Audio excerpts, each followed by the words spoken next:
ইসরায়েলের ১৯৬টি বিমান ও ড্রোন ধ্বংস করে দিয়ে ইরানের এয়ার ডিফেন্স সিস্টেম যে ইসরায়েলের কোমর ভেঙে দিয়েছে, এই খবরটি এখন মধ্যপ্রাচ্যের আলোচনার কেন্দ্রবিন্দুতে।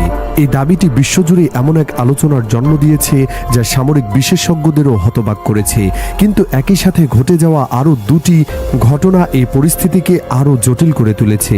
একদিকে যখন ইরানের সামরিক কমান্ডার এই বিশাল জয়ের কথা বলছেন, ঠিক তখনই ইরান সরকারের ঘনিষ্ঠ সূত্রগুলো এমন একটি ভিডিও প্রকাশ করেছে যেখানে দেখা যাচ্ছে তাদের নিজেদেরই একটি দামি এয়ার ডিফেন্স সিস্টেম আগুনে পুড়ে ছাই হয়ে যাচ্ছে। এখন প্রশ্ন হচ্ছে, কেন ইরান একই সঙ্গে জয় এবং পরাজয়ের ছবি দেখাচ্ছে?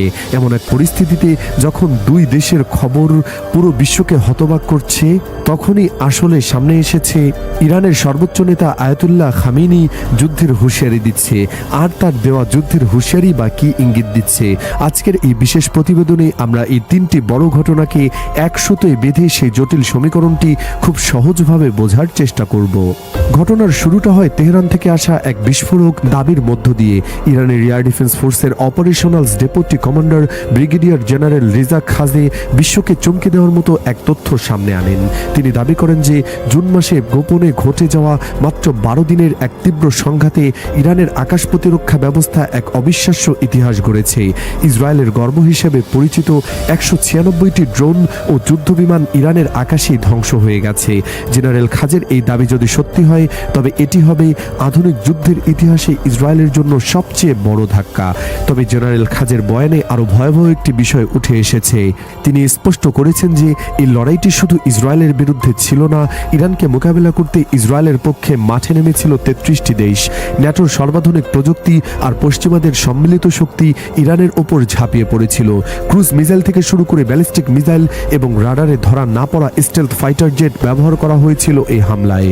কিন্তু ইরানের নিজস্ব প্রযুক্তিতে তৈরি প্রতিরক্ষা বলয় 1 মিনিটের জন্য তার কার্যকারিতা হারায়নি। এই দাবির সত্যতা প্রমাণে জেনারেল খাজে নির্দিষ্ট কিছু ড্রোনের নামও উল্লেখ করেছেন।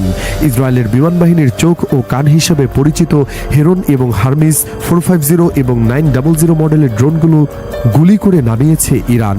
এই ড্রোনগুলোর ধ্বংস হওয়ার অর্থ হলো ইসরায়েলের যুদ্ধের ময়দানে তাদের নজরদারির সক্ষমতা হারিয়েছে। ইরান বুঝিয়ে দিতে চেয়েছে যে আন্তর্জাতিক নিষেধাজ্ঞার বেড়াজাল তাদের সামরিক শিল্পকে পঙ্গু করতে পারেনি, বরং তাদের আরও স্বাবলম্বী করেছে। এই 12 দিনের শ্বাসরুদ্ধকর লড়াইয়ে ইরানের 35 জন এয়ার ডিফেন্স কর্মী প্রাণ হারিয়েছেন। জেনারেল খাজে জানিয়েছেন যে এই যুদ্ধের ভয়াবহতা এতটাই তীব্র ছিল যে অবসরপ্রাপ্ত অফিসাররাও স্বেচ্ছায় ডিউটিতে ফিরে এসেছিলেন। তারা জানতেন যে কোনো মুহূর্তেই তাদের উপর মিসাইল আসতে পড়তে পারে, তবুও কেউ নিজের জায়গা ছেড়ে নড়েননি। ইরানের আকাশসীমা রক্ষায় এই আত্মত্যাগ আর প্রযুক্তির লড়াই এখন তাদের গর্বের প্রতীক হয়ে দাঁড়িয়েছে। কিন্তু ঠিক এই বিজয়ের গল্পের মাঝখানে দৃশ্যপট সম্পূর্ণ বদলে যায়। বিশ্ব যখন ইরানের আকাশ প্রতিরক্ষা ব্যবস্থার প্রশংসায় ব্যস্ত, তখনই ইরান নিজের একটি অদ্ভুত কাজ করে বসে। অর্থাৎ সরকারিভাবে এমন একটি ভিডিও প্রকাশ করা হয় যা দেখে সামরিক বিশ্লেষকরাও ধাঁধায় পড়ে যান। ভিডিওটিতে দেখা যায় ইরানের একটি অত্যন্ত গুরুত্বপূর্ণ নাজাম রাডার সিস্টেম নিখুঁত মিসাইল হামলা হয়েছে এবং সেটি দাউ দাউ করে জ্বলছে। সাধারণত যুদ্ধের ময়দানে কোনো দেশ নিজের ক্ষতি বা দুর্বলতা শত্রুকে দেখাতে চায় না, সবাই চায় নিজের শক্তি জাহির করতে। সেখানে ইরান কেন উল্টো পথে হাঁটলো? কেন তারা ১৯৬টি বিমান ধ্বংসের দাবির পাশাপাশি নিজেদের ধ্বংস হওয়া রাডারের ভিডিও বিশ্বকে দেখালো? এখানেই লুকিয়ে আছে ইরানের আসল কৌশল।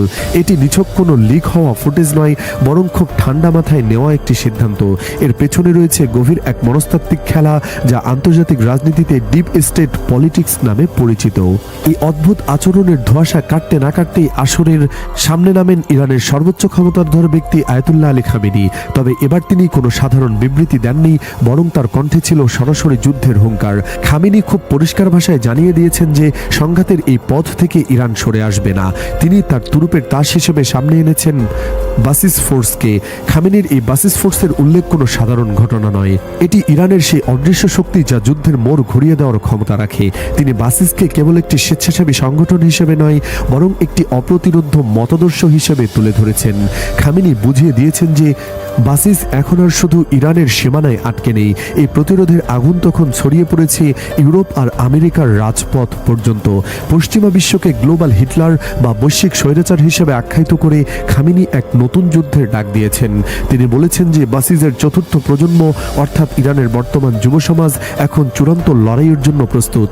খামেনির এই রণহুঙ্কার এটাই প্রমাণ করে যে ইরান কৌশলগত কারণে হয়তো সাময়িক কিছু পিছু হটতে বাধ্য, কিন্তু তাদের মূল লক্ষ্য থেকে এক বিন্দুও সরে আসবে না। তিনি বিশ্বাস করেন যে এতদিন এই বাসিজ বা প্রতিরোধের চেতনা বেঁচে থাকবে যতদিন পশ্চিমাদের বিরুদ্ধে তাদের এই লড়াই থামবে না। খামেনি মূলত তার কট্টর সমর্থক এবং বিশ্বজুড়ে থাকা ইরানপন্থী গোষ্ঠীগুলোকে যুদ্ধের জন্য মানসিকভাবে প্রস্তুত থাকার নির্দেশ দিয়েছেন। এটি ছিল এমন এক বার্তা যা শুনে বোঝা যায় তেহরান দীর্ঘমেয়াদী এক সংঘাতের জন্য তার সবটুকু শক্তি সঞ্চয় করছে। এখন প্রশ্ন হলো, এই পরস্পর বিরোধী তিনটি ঘটনার আসল অর্থ কি? কেন একদিকে 196টি বিমান ধ্বংসের জায়গা আর অন্যদিকে নিজেদের রাডার ধ্বংসের ভিডিও? আবার কেনই বা খামেনির এই চরম হুঁশিয়ারি? একই উত্তর খুঁজতে গেলে আমাদের তাকাতে হবে ইরানের ত্রিমুখী কৌশলের দিকে। ইরান খুব সুনিপুণভাবে একই সময়ে তিনটি আলাদা বার্তা তিনটি আলাদা পক্ষের কাছে পৌঁছে দিয়েছে। প্রথম বার্তাটি হলো ইরানের সাধারণ জনগণ এবং তাদের মৃত্যুদের কাছে। ইসরায়েলের 196টি বিমান ধ্বংসের খবরটি প্রচার করার মূল উদ্দেশ্য হলো জাতীয়তাবাদ ও দেশপ্রেমকে উস্কে দেওয়া। ইরান সরকার তার জনগণকে বোঝাতে চেয়েছে যে আমেরিকা বা ন্যাটোর মতো পরাশক্তিগুলো এক হয়েও ইরানের কোনো ক্ষতি করতে পারবে না। তাদের আকাশ প্রতিরক্ষা ব্যবস্থা দুর্ভেদ্য। এই জয়ের গল্প শুনিয়ে সরকার মূলত জনগণকে মনোবলের দিক থেকে চাঙ্গা রাখতে চাইছে এবং অভ্যন্তরীণ রাজনীতিতে নিজেদের অবস্থান শক্ত করতে চাইছে। দ্বিতীয় বার্তাটি দেওয়া হয়েছে সরাসরি ইসরায়েল এবং আমেরিকাকে, অর্থাৎ নিজেদের রাডার ধ্বংসের ভিডিও প্রকাশ করাটা ছিল ইরানের এক ধরনের কৌশলগত স্বীকারোক্তি। এর মাধ্যমে ইরান শত্রুপক্ষকে বলতে চাইছে যে আমরা স্বীকার করছি তোমাদের হামলায় আমাদের ক্ষতি হয়েছে এবং আমরা সেই ক্ষতির মূল্য দিয়েছি। এটি মূলত উত্তেজনা কমানোর একটি স্মার্ট কৌশল। ইরান দেখালো যে তারাও আঘাত পেয়েছে, তাই হিসাব এখন বরাবর। এই বার্তা দিয়ে ইরান মূলত ইসরায়েলকে নতুন করে বড় কোনো হামলা চালানো থেকে বিরত রাখতে চাইছে। তারা বোঝাতে চাইছে যে এখন আর পাল্টা হামলার প্রয়োজন নেই, কারণ দুই পক্ষই ক্ষতিগ্রস্ত হয়েছে। এই বড় কোনো সর্বাত্মক যুদ্ধ এড়ানোর জন্য ইরানের একটি মাস্টার স্ট্রোক এটি। তৃতীয় এবং সবচেয়ে শক্তিশালী বার্তাটি খামেনির মাধ্যমে দেওয়া হয়েছে বিশ্বের কট্টরপন্থী এবং প্রতিরোধ যোদ্ধাদের কাছে। খামেনি যখন বাসিস ফোর্সের কথা বলেন বা গ্লোবাল হিটলারের বিরুদ্ধে লড়াইয়ের ডাক দেন, তখন তিনি মূলত আদর্শিক যুদ্ধের ঘোষণা দেন। তিনি বুঝিয়ে দেন যে সাময়িক কৌশল হিসাবে হয়তো ইরান এখন বড় যুদ্ধ এড়াচ্ছে, কিন্তু তাদের আসল যুদ্ধ থামেনি। ইউরোপ আমেরিকার বুকে ফিলিস্তিনের পক্ষে যে জনমত তৈরি হয়েছে সেটিকেও খামেনি ইরানের প্রতিরোধের অংশ হিসেবে দাবি করছেন। এর মাধ্যমে তিনি তার সমর্থকদের আশ্বস্ত করলেন যে আপোষ বা পরাজয় বলে কিছুই নেই। ইরান তার নীতিতে অটল আছে এবং যে কোনো মূল্যে তারা এই প্রতিরোধ যুদ্ধ চালিয়ে যাবে। ইরানের এই পুরো কৌশলটি বিশ্লেষণ করলে বোঝা যায় যে তারা এই মুহূর্তে সরাসরি কোনো বড় যুদ্ধে জড়াতে চাইছে না, কারণ তারা জানে যে সরাসরি যুদ্ধ বা অল আউট ওয়ার তাদের অর্থনীতির জন্য বিপর্যয় ডেকে আনতে পারে। তাই তারা বেছে নিয়েছে এক দীর্ঘমেয়াদী স্নায়ুযুদ্ধের পথ। এই যুদ্ধ তাদের প্রধান হাতিয়ার হলো প্রোপাগান্ডা বা প্রচার এবং মনস্তাত্ত্বিক চাপ। তারা ইসরায়েলকে সারাক্ষণ ভয়ের মধ্যে রাখতে চায়। 196টি বিমান ধ্বংসের দাবি ইসরায়েলি পাইলটদের মনে ভয় ধরানোর জন্য যথেষ্ট। আবার রাডার ধ্বংসের ভিডিও দেখিয়ে তারা বিশ্বকে বুঝিয়েছে যে তারা সত্য লুকাচ্ছে না, যা তাদের বিশ্বাসযোগ্যতা বাড়াতে সাহায্য করে।